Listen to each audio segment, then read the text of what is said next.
Hello aspirants, आज हम polity का सबसे इम्पोर्टेंट टॉपिक संविधान कॉन्स्टिट्यूशन के बारे में जानेंगे। संविधान जो कि 26 नवंबर 1949 में बनकर तैयार हो गया था और जो कि लागू हुआ था 26 जनवरी 1950 में। संविधान को पूरा बनने में 2 साल 11 महीने 18 दिन का समय लगा था। ये बातें बेसिक सी हैं, सबको पता होगी। संविधान क्या है? तो संविधान एक लिखित या अलिखित दस्तावेज है जिससे कोई भी देश के सारे नियम लागू, जो भी मतलब कि जो भी कानून आना होता है, जो भी नियम होते हैं, वो सारे उस संविधान के अंदर लिखे गए होते हैं। ठीक है कि ये इसके लिए ये राइट्स है, इसके लिए वो राइट्स हैं। संविधान में पार्ट टोटल 25 हैं, जिसमें से आज हम मोस्ट इम्पोर्टेंट पार्ट्स करेंगे जो सभी क्लासेस हों, चाहे को किसी भी आप सेक्टर के लिए, किसी भी फील्ड के लिए आप काम कर रहे हो, को किसी भी फील्ड की आप तैयारी कर रहे हो, उसमें सब में ये मोस्ट इम्पोर्टेंट पार्ट्स हैं जिससे क्वेश्चन बनते ही बनते हैं। तो आज हम इनके पार्ट्स के बारे में अच्छे से डिटेल्ड में जानेंगे। तो संविधान, जैसा कि मैंने आपको बताया, एक लिखित या अलिखित दस्तावेज है। भारत का संविधान सबसे बड़ा है।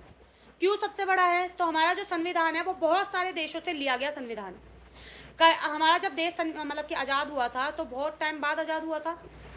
तो उस टाइम पे जो हमारे नेता थे, जो भी स्वतंत्रता संग्रामी थे, जैसे कि फादर जो हैं इंडियन कॉन्स्टिट्यूशन के, वो डॉक्टर भीमराव अम्बेडकर हैं। सबने मिलकर एक बैठक करी संसद में और उसमें उन्होंने सारे देशों का संविधान देखा। सारे देशों में जो अच्छी अच्छी बातें थी वो सारी बातें हमारे संविधान में लिखी गई हैं। इस वजह से हमारा संविधान जो है वो सबसे बड़ा संविधान है। ठीक है। और भारत का संविधान कैसा है? तो भारत का संविधान लिखित संविधान है, जो कि सबसे बड़ा संविधान है अब तक का। ठीक है। तो आज हम इसी संविधान के, जिसमें भाग 25 हैं, उसके कुछ मोस्ट इंपॉर्टेंट पार्ट्स करेंगे जो कि मोस्ट इंपॉर्टेंट हैं। इनमें अगर आपको अच्छे से 25 नहीं भी याद हैं, आपको ये वाले जो मैं आज याद करवाने वाली हूँ, जो मैं आज आपको बता रही हूँ, अगर आपको वो भी अच्छे से याद हो जाते हैं तो आप बहुत आराम से पेपर में क्वेश्चन को डील कर सकते हैं। ठीक है। ये 9 से लेकर 12 तक की क्लासेज में भी संविधान का टॉपिक पूछा जाता है, वो उन बच्चों के लिए भी हेल्पफुल होगा। और आगे जो किसी भी फील्ड में तैयारी कर रहे हो, यूपीएससी हो, एसएससी हो, या जिसमें भी पॉलिटी सब्जेक्ट आता है और संविधान से रिलेटेड क्वेश्चंस आते हैं, तो उसमें ये आपको हेल्प करेगा। तो आज हम स्टार्ट करेंगे पार्ट्स याद करना। तो पार्ट फर्स्ट में क्या है? तो पार्ट फर्स्ट में आपके यूनियन एंड टेरिटरीज है। पार्ट फर्स्ट में क्या है? भाग 1 में आपके संघ और उसके राज्य क्षेत्र है। ये आर्टिकल 1 से लेकर 4 तक है। ठीक है।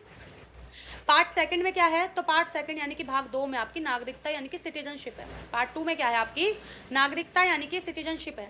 ठीक है। पार्ट 3 यानी कि भाग 3 में क्या है? तो मौलिक अधिकार यानी कि फंडामेंटल राइट्स है। पार्ट 4 में आपके राज्य के नीति निर्देशक तत्व, भाग 4 में राज्य के नीति निर्देशक तत्व यानी कि डीपीएसपी है। ठीक है। पार्ट 4 का ही 4A भी है, एक और पार्ट, जिसमें आपकी फंडामेंटल ड्यूटीज है। ठीक है। पार्ट 5 में आपकी संघ सरकार यानी कि यूनियन है। पार्ट 6 में स्टेट है। पार्ट 5, 6 और 8 बहुत आराम से याद हो जाएगा, क्योंकि यूनियन के बाद स्टेट है, स्टेट के बाद आपकी यूटीज है। ठीक है। पार्ट 7 आपका कैंसिल हो रखा है। पार्ट 8 में आपके केंद्र शासित प्रदेश, भाग 8 में आपके केंद्र शासित प्रदेश यानी कि यूटीज हैं आपकी सारी। ठीक बात। पार्ट 9 ग्रामीण स्तर पर है, मतलब कि गांव के स्तर पर है, इसमें पंचायतें आती हैं। ठीक है। पार्ट 9 जैसे है, इसी में ही 2 पार्ट्स हैं, पार्ट 9A 9B, तो आपको 3 पार्ट ऐसे याद हो जाएंगे। पार्ट 9A में क्या है? तो भाग जब पार्ट 9 में पंचायतें हैं तो पार्ट 9A में म्यूनसिपल पार्टीज है। ठीक है। नगर पालिका जो भी होती हैं वो हैं। और पार्ट 9B में आपकी सहकारी समितियां हैं, कोऑपरेटिव सोसाइटीज हैं। ठीक है। आगे सबसे मोस्ट इंपॉर्टेंट, जैसे जो बीच में से जो सबसे ज़्यादा पूछा जाता है, वो आपका इलेक्शन पूछा जाता है, जो कि आपके पार्ट 15 में है, निर्वाचन आयोग। ठीक है। पार्ट 17 में आपकी राजभाषा यानी कि ऑफिशियल लैंग्वेज भी है। ओके। पार्ट 18 में इमरजेंसी है, आपातकाल है। और पार्ट 20 में आपके संविधान में जितने भी संशोधन होने हैं, जब से संविधान लागू हुआ है, 1951 में पहला संशोधन हुआ, दल बदल जो 9th शेड्यूल्ड आई होगी, ये पता अगर जिसको याद है पहले से तो वो बता सकता है, वरना हम अगली 1-2 क्लासेज में हम आपको शेड्यूल्ड भी याद करवाऊंगी।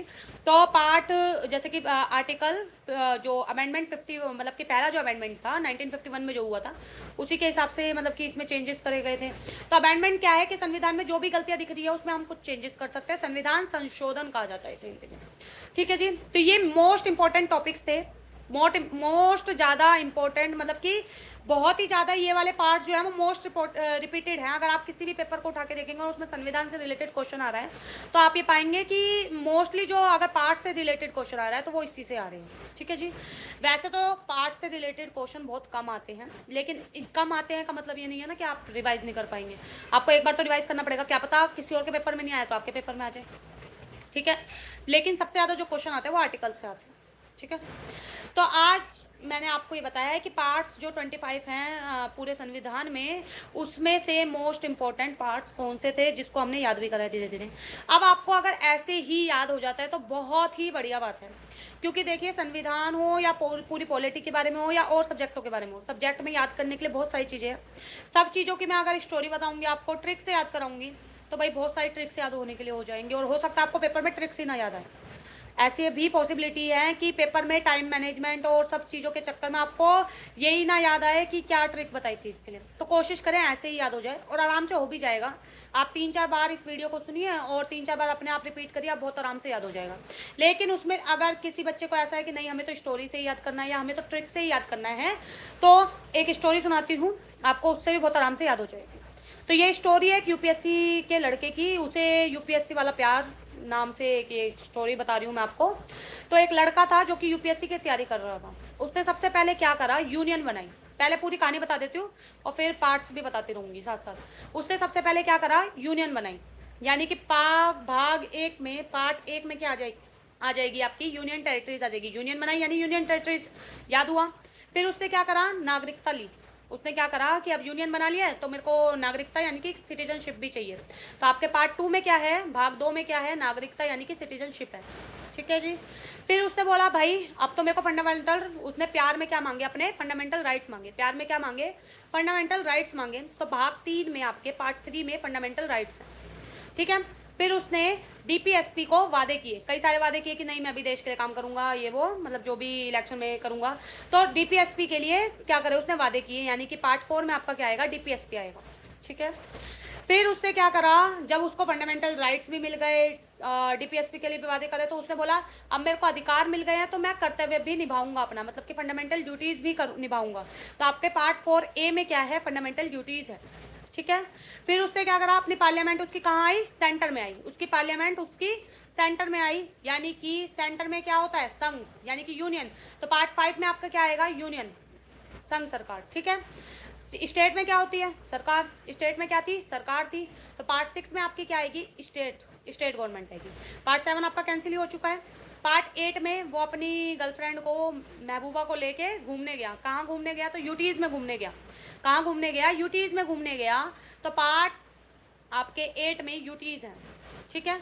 अब जब भाई प्यार व्यार हो गया तो शादी करी। कहाँ शादी करी, तो पंचायत में शादी करी उसने। कहाँ पे शादी करी, पंचायत में शादी करी। पार्ट 9 में आपके क्या आएगा, पंचायतें आएंगी। अब शादी करी है तो क्या होगी, रिसेप्शन भी होगी। तो रिसेप्शन कहाँ पे दी उसने, म्यूनसिपल पार्टीज में दी। कहाँ पे दी, म्यूनसिपल पार्टी में दी। तो पार्ट 9A में क्या है, म्यूनसिपल पार्टीज हैं, नगर पालिका हैं। अब कुछ समितियां भी आई थी उसके शादी में। तो पार्ट 9B में क्या है, उसकी कोऑपरेटिव सोसाइटीज़ है हमारी। ठीक है बात। अब भाई जब उसको सारा, उसने शादी वादी कर ली है, पूरा यूपीएससी की सब तैयारी हो गई है, तो अब वो क्या करेगा, इलेक्शन भी लड़ेगा, इलेक्शन में भी भाग लेगा। तो पार्ट 15 में हमारे क्या है, इलेक्शन है, निर्वाचन है। ठीक है जी। अब जब यहाँ पे आया है तो यहाँ की ऑफिशियल लैंग्वेज भी सीखनी होगी निर्वाचन के लिए। तो पार्ट 17 में आपके क्या है, ऑफिशियल लैंग्वेजेस हैं। ठीक है, याद हो गया। एकदम से क्या हुआ, इमरजेंसी लग गई। एकदम से क्या हो गया, इमरजेंसी लग गई। पार्ट 18 में आपके क्या है, इमरजेंसीज हैं। लेकिन उसने कुछ अमेंडमेंट करके सुलह हो गई उनमें, मतलब कुछ हाँ ठीक है, कुछ तुम दो कुछ हम दें, उससे संशोधन करा के उनके बीच में सुलह हो गई। तो पार्ट 20 में क्या है हमारा, अमेंडमेंट है, संविधान संशोधन है। तो ये एक स्टोरी थी जिससे आपको याद हो सकता है। लेकिन देखिए मैं पहले ही कह रही हूँ, पहले भी मैंने कहा कि देखिए कोशिश करें कि अपने आप याद हो जाए, क्योंकि बहुत सारी चीज़ें याद रखनी पॉसिबल नहीं है। आप पूरी ट्रिक से, अगर आप सोच रहे हैं कि ट्रिक से स्टोरी से जल्दी याद हो रहा है, या तो आप स्टोरी को 2-3 बार आप रिवाइज करें, स्टोरी बिल्कुल दिमाग में सेट हो जाए पार्ट्स के लिए, तो अच्छी बात है। अगर आपको डायरेक्ट याद हो जाता है तो उससे फायदा होगा कि आपको सारी चीज़ों की ट्रिक्स नहीं याद करनी पड़ेगी, स्टोरी नहीं याद रखनी पड़ेगी। ठीक है। तो जैसे भी देखो, मेन है क्वेश्चन अटेम्प्ट हो पाना, चाहे किसी भी क्लासेस का हो रहा हो, चाहे किसी भी उसका हो रहा हो फील्ड का। तो सबसे मेन है आपका कि आप अगर क्वेश्चन आ रहा है कॉन्स्टिट्यूशन से कोई भी एक, तो आप फंसे ना, चाहे आपको स्टोरी से याद हो, कोई आपसे ये नहीं पूछेगा कि आपने इसको याद कैसे करा। आपको बस याद होना चाहिए, आपको क्वेश्चन याद आ जाना चाहिए। तो आप चाहे स्टोरी से याद करें, चाहे आप डायरेक्ट याद कर लें। तो मैंने आपको दोनों तरीके से इसमें बताया है, ट्रिक से भी, स्टोरी के माध्यम से भी, और आपको डायरेक्ट भी समझा दिया है। आपको जैसे याद हो सके आप वैसे याद कर लीजिएगा। ठीक है, थैंक यू।